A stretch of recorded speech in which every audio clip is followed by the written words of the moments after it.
এই তো মুসলমানদের অবস্থা।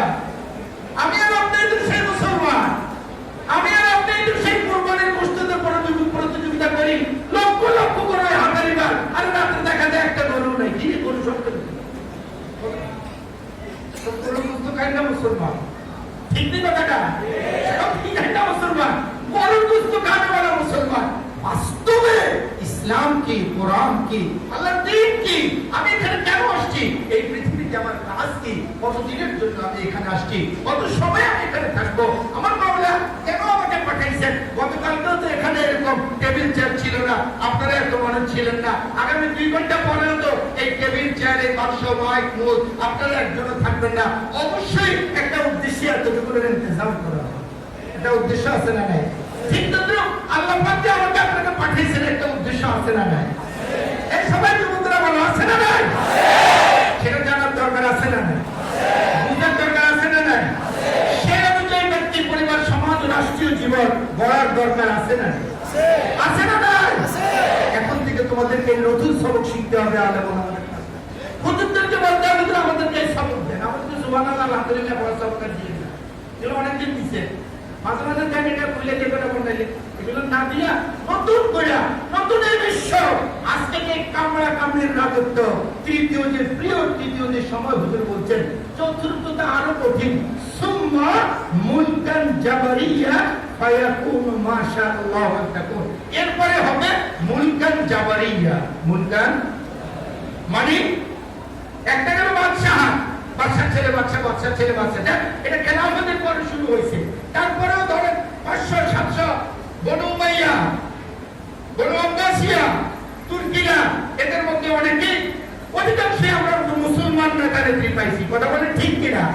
কামড়া কামড়ি ছিল, কামড়া কামড়ি সেই হযরত আলী এবং মুয়াবিয়া থেকে শুরু হয়েছে কামড়া কামড়ি। কথা বলে আপনারা বুঝে গেছেন না? মনে রাখবেন না? কামড়া কামড়ি ওখান থেকে শুরু হয়েছে, হযরত আলী, হযরত মুয়াবিয়া রাদিয়াল্লাহু তাআলা। এরপরে হযরত ইয়াজিদ ওই যে হুসাইনের বিরুদ্ধে কারবালার ময়দানে এই যে শুরু করছে। কি ভয়ে এই ইয়াজিদ হুসাইনকে হত্যা করলো? রাজত্বের ভয় না? অন্য কোনো ভয় ছিল? অন্য কোনো ভয় ছিল না। হুজুর বলছেন মুলকান আলাদার, কামড়া কামড়ির কাছে। এই জন্য বহু মুসলমান খলিফা, নামের খলিফা যারা ছিল, এরা হাজার হাজার মানুষকে হত্যা করেছে নিজের রাজত্ব ঠিক রাখার জন্য। এর নাম হচ্ছে মুলকান আলাদার, মুলকান আজুদার। এরপরে চতুর্থ নম্বরে মুলকান জাবারিয়া। মুলকান এক সময় পর্যন্ত রাজা বাদশাহ মনে করতে আমরা রাজা বাদশাহ, আর এটা হইলে আমাদের প্রজা, এটা হইলে আমাদের কি। এরপর থেকে রাজত্ব শুরু হয়েছে। যারা রাজা বাদশাহ হইতেছে চতুর্থ নম্বরে, এরা মনে করে আমরা হচ্ছে বনি, এরা হচ্ছে আমাদের কৃতদাস গোলাম। কথা ঠিক? এই ব্যবহারিক আমরা পাইছি নাকি? এর থেকে ভালো কিছু পাইছি?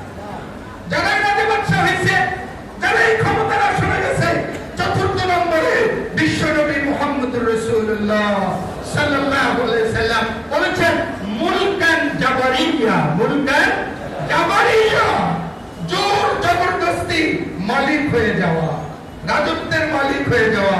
যেমন সারা পৃথিবীর বাদশাহী এখন 2 জন মানুষ করে।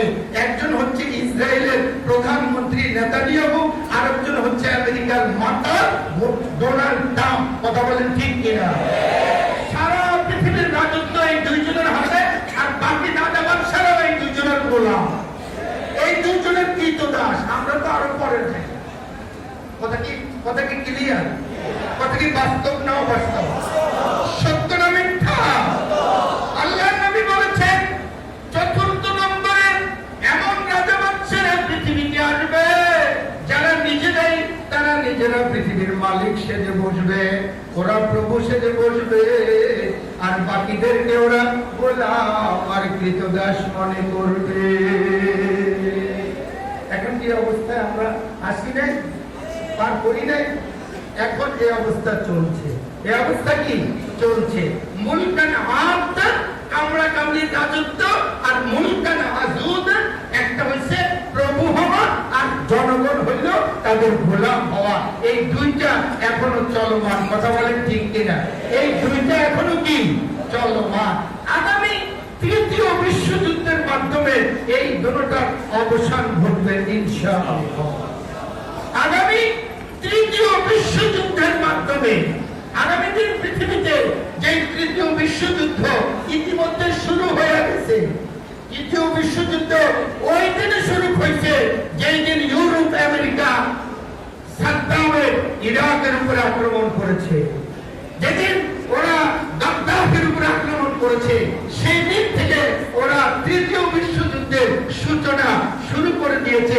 কিন্তু আমরা মুসলমান আমাদের কেমন ট্যাবলেট খাওয়াইয়া ঘুম পাড়াইয়া রাখছে আমরা মোটেও বুঝতে চাই না। কথা বলেন ঠিক কিনা?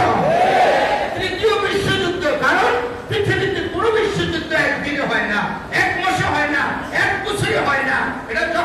এটা এত কম পর্যন্ত যাওয়ার জন্য শত শত মাস লাগে, 2, 4, 5, 10, 20 বছর লাগে না। এরপরে যায় হঠাৎ করে অ্যাটমের মাধ্যমে শুরু হবে আক্রমণ। কিসের মাধ্যমে? অ্যাটম বোমার মাধ্যমে আক্রমণ হবে, ফাইনাল খেলা হবে। বিশ্ব নবী মুহাম্মদুর রাসূলুল্লাহ সাল্লাল্লাহু আলাইহি ওয়াসাল্লাম আমাদেরকে ভবিষ্যৎবাণী করে গিয়েছেন, আমাদেরকে বলে গিয়েছেন চতুর্থ নম্বর হবে মুলকান জাবারিয়া, মুলকান আজুদা, মুলকান উতুওয়ান, মুলকান ফাসাদান। এখন আমরা সেই পর্যায়ের শেষ দিকে আছি। সেই পর্যায়ে কোন দিকে আছি ভাই? সেই দিকে। আগামী বিশ্বযুদ্ধের মাধ্যমে এই চতুর্থ, এই তৃতীয় এবং চতুর্থ অধ্যায়ের সমাপ্তি ঘটবে। এরপরে আল্লাহ নবী সাল্লাল্লাহু আলাইহি ওয়াসাল্লামের হাদিস অনুযায়ী সুম্মা তাকুনু খিলাফাতুন আলা মিনহাজিন নবুওয়া, পঞ্চম নম্বরে পৃথিবীতে যে প্রিয় যে সময়, যে সমকাল আসবে, এরপরে সেটা হবে আবার পৃথিবীতে ওমরের শাসন ফিরে আসবে, আবু বকরের শাসন ফিরে আসবে, ওসমানের শাসন ফিরে আসবে, আলীর শাসন ফিরে আসবে। খেলাফতের শাসন ফিরে আসা মানে আল্লাহর নবীর শাসন ফিরে আসা, আল্লাহর নবীর শাসন ফিরে আসা মানে কোরআনের শাসন ফিরে আসা। কথা বলেন ঠিক কিনা? আজকে হয়তো আমার মা বোনেরা গাজাতে রক্ত দিচ্ছে, আজকে আমার মা বোনেরা ফিলিস্তিনে রক্ত দিচ্ছে, কাশ্মীরে রক্ত দিচ্ছে। আমরা বিগত 16 বছর এদেশের হাজারো আলেম ওলামা বিভিন্ন ভাবে 13 তারিখে শাপলা চত্বরে এদেশের নিরীহ, একেবারে নিরীহ আলেম ওলামারাও জীবন দিয়েছিল।